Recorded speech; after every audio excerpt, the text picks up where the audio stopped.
আসসালামু আলাইকুম রহমতুল্লাহ। আল্লাহুম্মা সাল্লি ওয়া সাল্লিম আলা নবিয়িনা মুহাম্মদ। আজকে ইয়াউমুল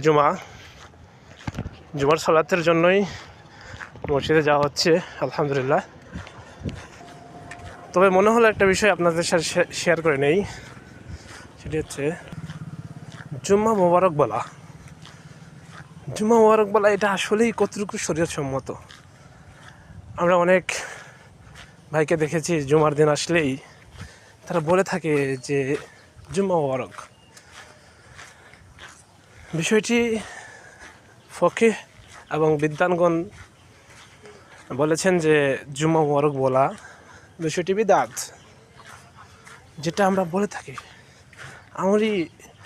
আমি অনেক কওমি ভাইকেও দেখেছি যারা এই কথাটি বলে থাকেন যে জুম্মা মোবারক, এটা আসলেই শরীয়ত সম্মত নয়।